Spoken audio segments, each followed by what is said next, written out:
नमस्कार दोस्तों, स्वागत है आप सबका स्टडी एंड ग्रो यूट्यूब परिवार में। इस वीडियो में हम बात करेंगे राजस्थान माध्यमिक शिक्षा बोर्ड गणित की प्रश्नमाला 3.1 के कुछ सवाल किए थे हमने पिछले लेक्चर में। अब आगे देखते हैं। पहले उदाहरण नंबर 4 से स्टार्ट करते हैं प्रश्नमाला 3 के।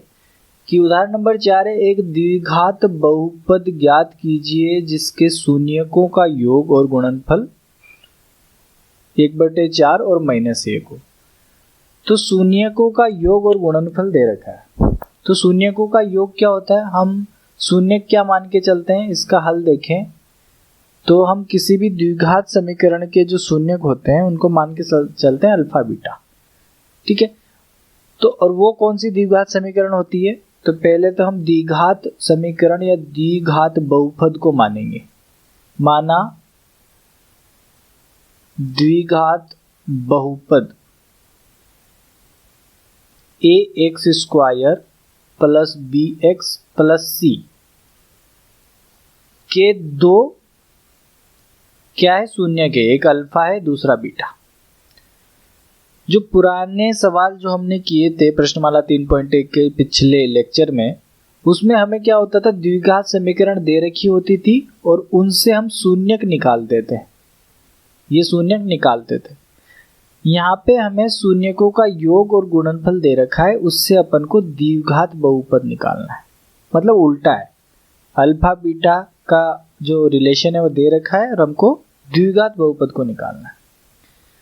तो इसको करने का तरीका इस उदाहरण से समझते हैं। ax² plus bx plus c हमने द्विघात बहुपद माना, ऐसा द्विघात बहुपद जिसके शून्यक अल्फा और बीटा है। ठीक है, अब बहुत सिंपल सा मेथड है कि शून्यकों का योग कितना दे रखा है, 1/4। तो इन दोनों शून्यकों का योग कर दो। शून्यकों का योग कितना दे रखा है, 1/4। ठीक है, ये शून्यकों का योग हो गया। और शून्यकों का योग और गुणनफल जो है, मतलब शून्यकों को गुणा कर देते हैं, ये गुणा का चिन्ह है। तो गुणनफल जो दे रखा है वो -1 दे रखा है। आती है बात समझ में? अच्छा, अब शून्यकों का योग क्या होता है, हमने देखा था कि शून्यकों का योग होता है -b/a। ये हमने देखा हुआ है, शून्यकों का योग होता है -b/a। हम क्या लिखते थे कि शून्यकों का योग -b/a और शून्यकों का जो गुणनफल होता है अल्फा वो c/a के बराबर होता है। ये हमें पता है। ठीक है, ये हमने प्रयोग किया है इसका। तो शून्यकों का योग की जगह -b/a लिख दो, तो इसकी जगह -b/a बराबर 1/4। शून्यकों का गुणनफल, गुणनफल क्या होता है, c/a। c/a बराबर -1। ठीक है, माइनस का 1। अब ABC क्या है, हमें पता है a x² का पूर्णांक है, b x का पूर्णांक है और c जो है अचर पद है। तो इन दोनों समीकरणों से अपन ABC का मान निकाल लेते हैं और यहाँ पे रख देते हैं। तो इस तरह हमारी ABC हटते ही द्विघात समीकरण आ जाएगी। तो वही हम यहाँ पे करेंगे। अब यहाँ पे देखो AB और CA का मान हमारे पास आ गया। तो यहाँ से अब अगला जो चरण है वो है कि माना कि A बराबर है K। A को हमेशा इस तरह के क्वेश्चन में क्या मानना है, K। तो A को हमने K लिख दिया, तो -b/k बराबर 1/4। अब यहाँ से b का मान क्या है, k तो ऊपर चला गया तो k यहाँ पे आ जाएगा, 1 से गुणा हो जाएगा, तो -b बराबर k/4। तो यहाँ से b का मान क्या आ जाएगा, -k/4। ये तो b का मान आ गया। a हमने क्या माना था, k। अब a k माना तो यहाँ से c का मान भी आ जाएगा। c का मान देखो कैसे आता है, c/k बराबर -1। 1 को क्या माना था, k, तो यहाँ पे k लिख दिया, तो ये k आ गया। अब c का मान क्या आता है, यहाँ से -k, तो c का मान आ गया -k। ठीक है, तो a का मान आ गया, b का आ गया, c का आ गया। अब तीनों को इस समीकरण में रख दो। तो a की जगह क्या लिख दिया, k x²। b का मान क्या है, -k/4x, क्योंकि b का मान -k/4 आया था और c का मान आया -k। अब इस पूरी समीकरण से k को बाहर निकाल लो। k को बाहर निकाल लिया, k को बाहर निकालते x² माइनस एक्स बटे 4 माइनस का 1, ये आ गया। ठीक है, ये आ गया। अब क्या करो, के आने के बाद, जैसे ये के आ गया, अब के आने के बाद इस के को क्या कर दो, हटा दो। के को हटा दिया, के को हटते हमारे पास एक्स स्क्वायर माइनस एक्स बटे 4 माइनस 1, इस तरह की समीकरण आई। अब जब भी इस तरह की समीकरण आए तो इसमें क्या करो, ये जो नीचे वाला पद है जो नीचे आता है, इसको इसी से पूरी को गुणा कर दो। 4 से गुणा कर दिया इसको, तो 4 से एक्स स्क्वायर गुणा हुआ तो 4x स्क्वायर। जब x बटे 4 से 4 गुणा होगा तो ये कट जाएगा, तो यहाँ पे आ जाएगा माइनस एक्स, और 1 4 से जब गुणा होगा तो माइनस 4।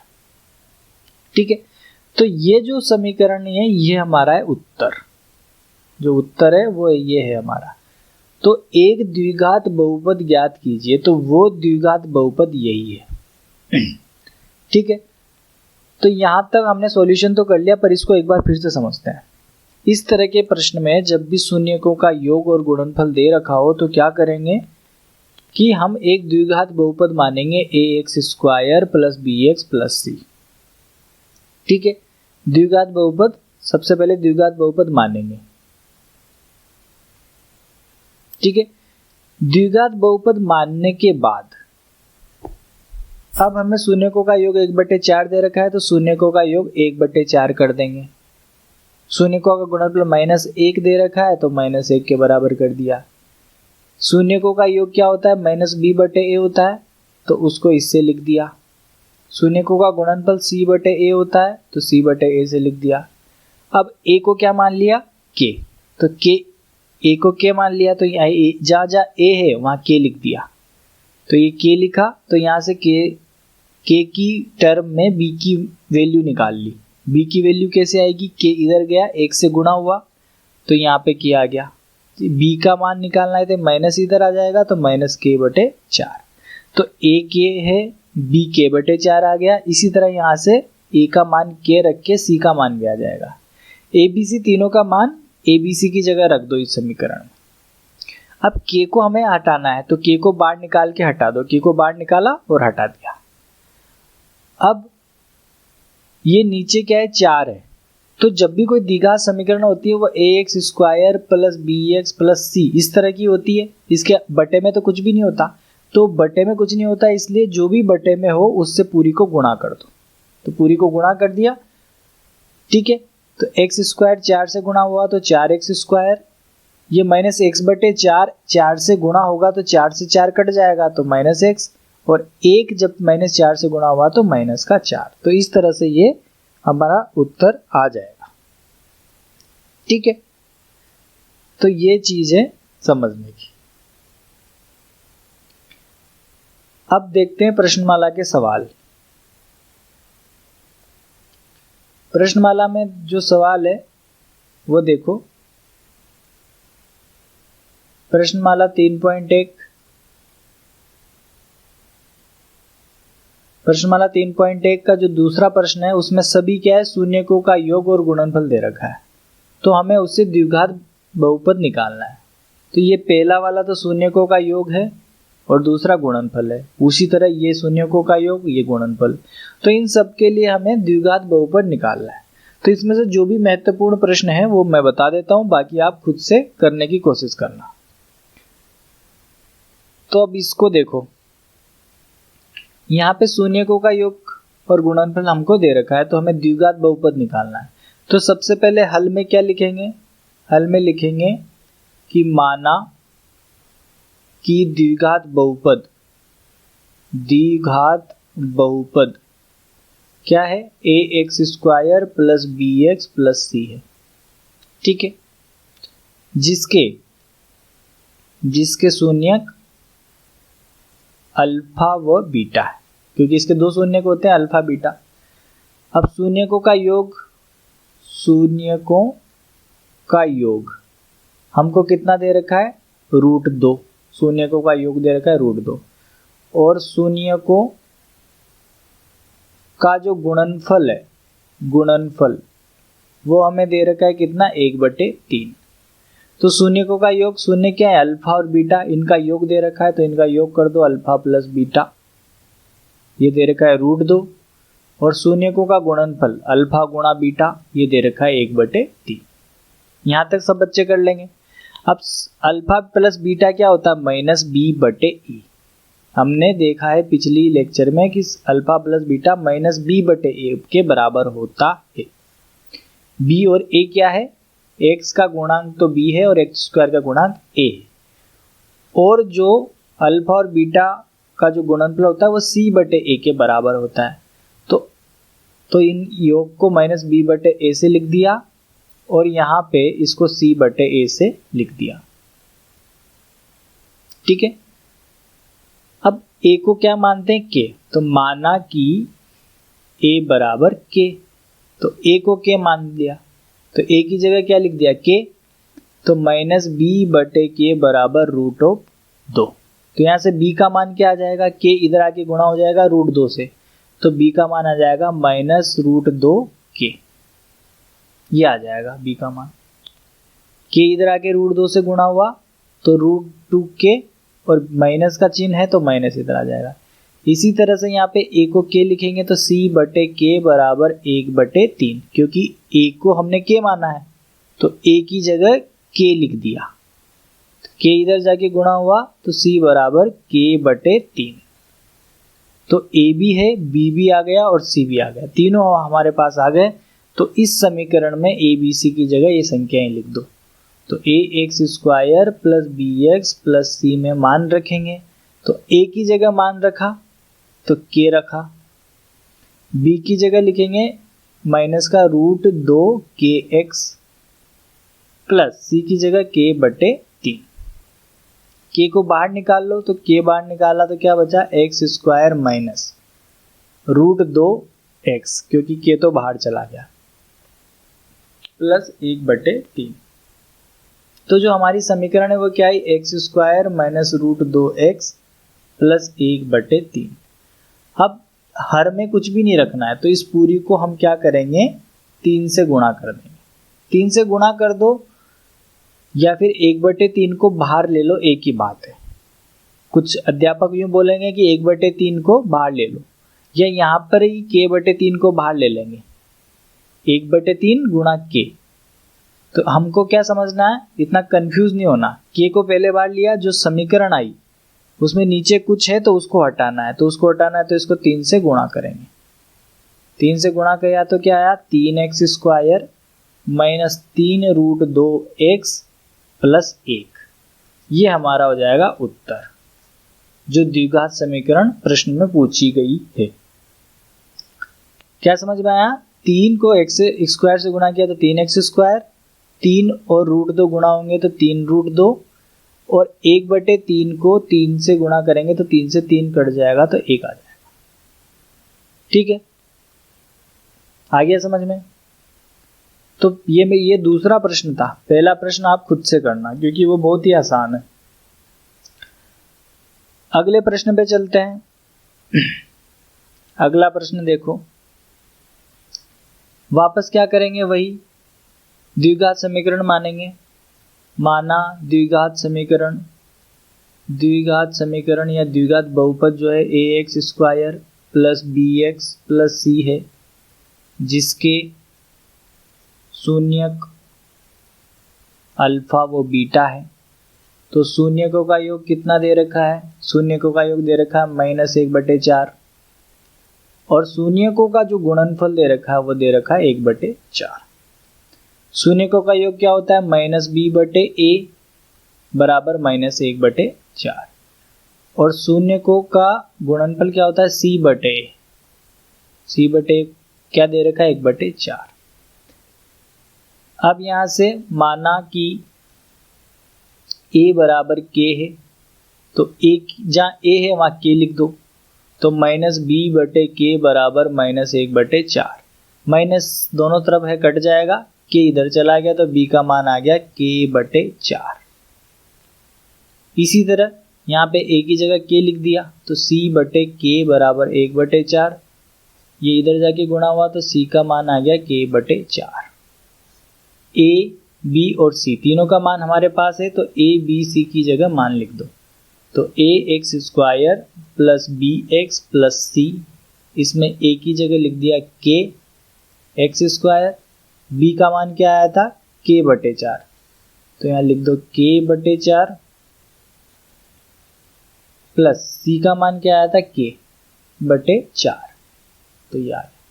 अब क्या करते हैं, के को यहाँ से हम बाहर निकाल लेते हैं, तो के को बाहर निकाल लिया।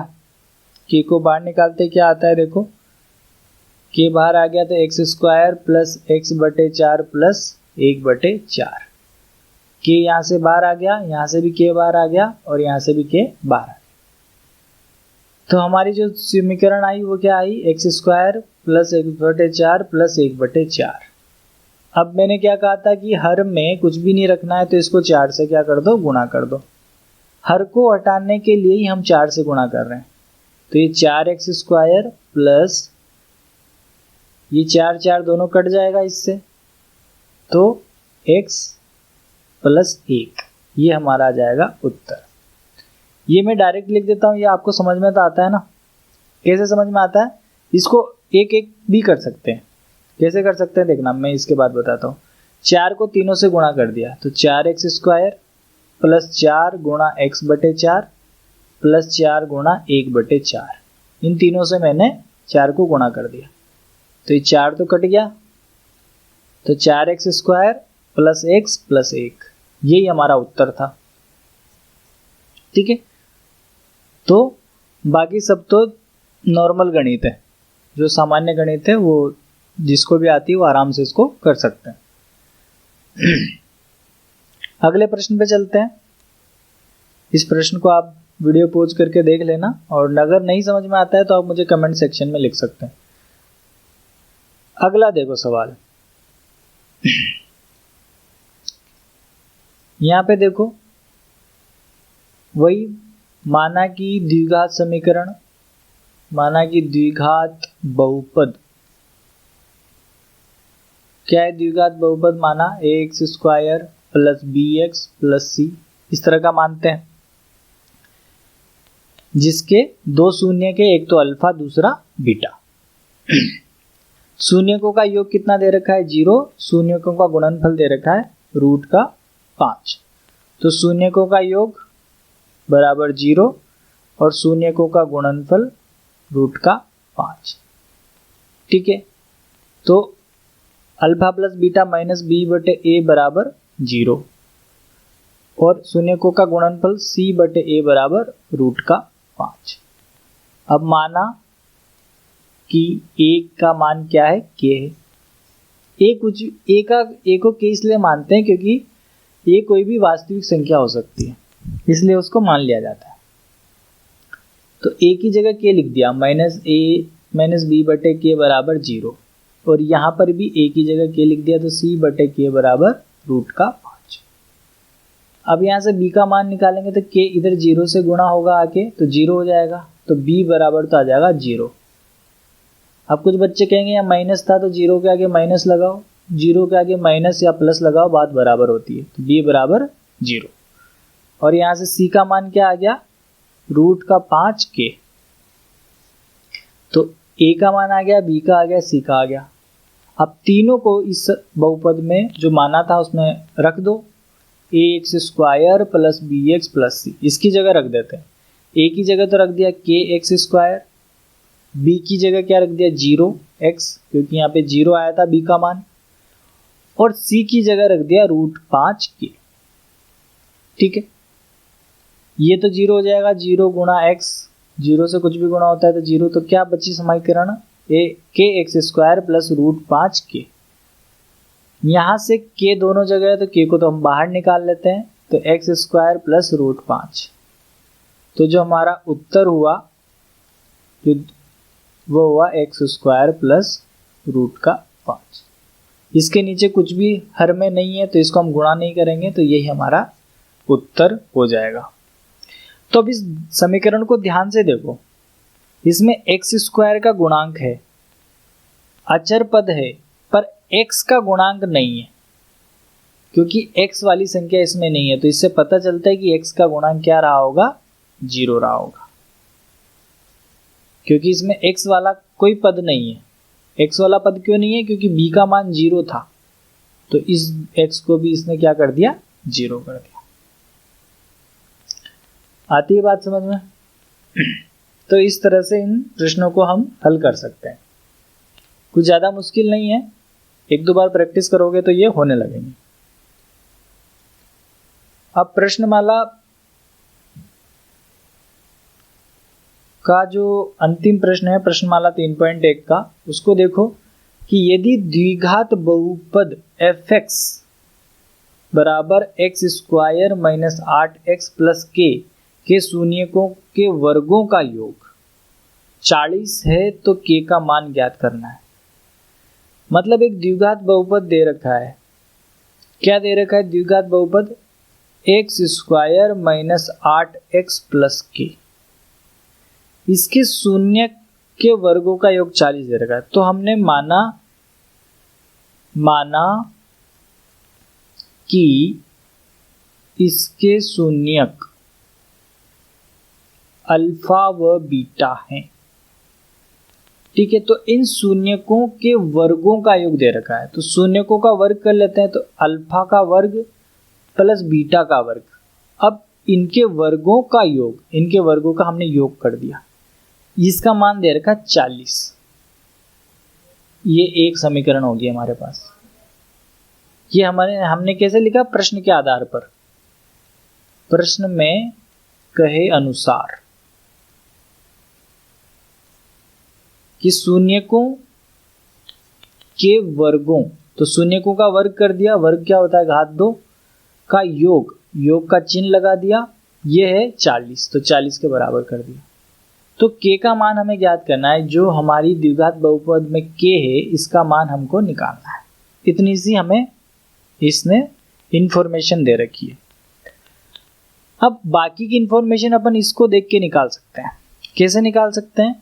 कि जो शून्यकों का योग होता है, शून्यकों का योग अल्फा प्लस बीटा जो होता है वो माइनस बी बटे ए के बराबर होता है, ये हमें पता है। तो अल्फा प्लस बीटा का मान क्या आ जाएगा? इस समीकरण को देख के बताओ, इसमें ए का मान क्या है? ए जो होता है वो एक्स स्क्वायर का गुणांक होता है, तो यहाँ पे क्या है? 1, कुछ भी नहीं है तो 1 मानते हैं। बी का मान क्या है? एक्स का गुणांक, एक्स का गुणांक क्या है? माइनस का 8, तो माइनस का 8। और जो सी है उसका मान क्या है? के, क्योंकि के सी की जगह के लिखा हुआ है, के एक अचर पद है, तो सी का मान क्या हो गया? के। अचर पद का क्या मतलब है? ऐसा पद जो एक्स स्क्वायर के साथ नहीं हो, जबकि फ्री हो, स्वतंत्र हो। ये कोई भी एक संख्या हो सकती है, तो वही हमें निकालनी है। तो alpha plus beta minus b बटे ए, बी का मान क्या है? माइनस का 8, और ए का मान क्या है? 1। ठीक है, तो अल्फा प्लस बीटा तो आ गया 8। ठीक है, और अल्फा गुणा बीटा का मान क्या होता है? सी बटे ए, तो अल्फा गुणा बीटा, सी का मान क्या है? के, और ए का मान क्या है? 1, तो अल्फा प्लस बीटा आ गया के। तो हमारे पास एक समीकरण तो ये होगी, दूसरी ये होगी, और तीसरी समीकरण हो गई है। अब इन तीनों का प्रयोग करके हमको के का मान निकालना है। तो अब इन तीनों समीकरणों को ध्यान से देखो कि अल्फा प्लस बीटा, अल्फा गुणा बीटा और alpha square plus beta square, ये कौन सी ऐसा फार्मूला है जिसमें तीनों आते हैं? तो मैं तुम्हें एक फॉर्मूला बताता हूं यहाँ पे। एक फॉर्मूला देखो, a प्लस बी का स्क्वायर, तो ये होता है a का स्क्वायर प्लस b का square plus 2ab, 2ab, a plus b की घात 2, a की घात 2 प्लस b की घात 2 प्लस 2ab, ये फार्मूला होता है। अब इस a और b की जगह अगर मैं अल्फा बीटा लिख दूं, अल्फा, और b की जगह लिख दूं बीटा, तो ये क्या होगा? Alpha square plus beta square plus 2 alpha beta, ये हो गया। अब इस समीकरण को ध्यान से देखो, तो यहाँ पे अल्फा प्लस बीटा अपने पास है,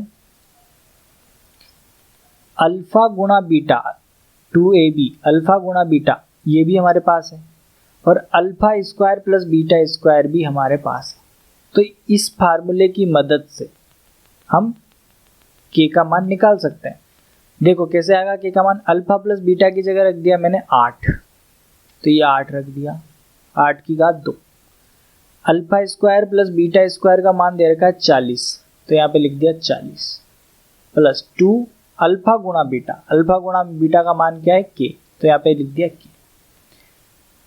अब 8 की घात 2 क्या होता है 64 बराबर 40 प्लस 2k। अब 40 इधर आया तो 60, 64 में से 40 घटा में आ जाएगा। ये सब्ट्रैक्ट क्यों हुआ, घटा क्यों हुआ, क्योंकि इधर प्लस में है, इधर आएगा तो माइनस में हो जाएगा। तो 64 में से 40 गए तो कितना बचता है 24 बराबर 2k। तो ये 2 इधर आके भाग में हो जाएगा, तो 24/2 बराबर k। तो 24 कट गया 2 से 12 बार, तो k का मान क्या आ गया 12। यही हमारा क्या है उत्तर है, k का मान क्या आ गया 12। तो प्रश्न में k का मान ही पूछा था, तो k का मान हमने निकाल दिया। तो इस तरह से इस सवाल को करेंगे। सबसे पहले समीकरण को देखो, ABC का मान निकाला, फिर हमें जो जो प्रश्न में दे रखी है इन्फॉर्मेशन उसके आधार पर एक समीकरण बनाई। उसके बाद जो हमें समीकरण द्विघात बहुपद में सीखा है कि दोनों शून्यकों का योग माइनस b/a होता है, तो यहाँ से ये संख्याएं ली, तो अल्फा प्लस बीटा का मान आ गया, ठीक है, अल्फा गुणा बीटा का मान आ गया। अब ये तीनों एक फार्मूले में आते हैं, उस फार्मूले का प्रयोग किया।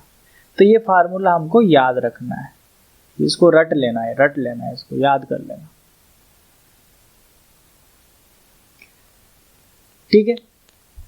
और जो भी प्रश्न इसमें छोड़े गए हैं वो आप खुद से कोशिश करना, और सारे उदाहरण भी करवा दिए हैं मैंने, तो वो भी ध्यान से देख लेना। तो इस तरह से हमारा प्रश्नमाला 3.1 पूरी होगी है। अब आगे जो हमारे बोर्ड में आने वाली है चीज़ें, तो वो 3.2 नहीं आएगी, तो उसको छोड़ देना। और अगर 3.3 की बात करें तो 3.3 बोर्ड में आएगी, तो अगली कक्षा में हम प्रश्नावली 3.3 करेंगे।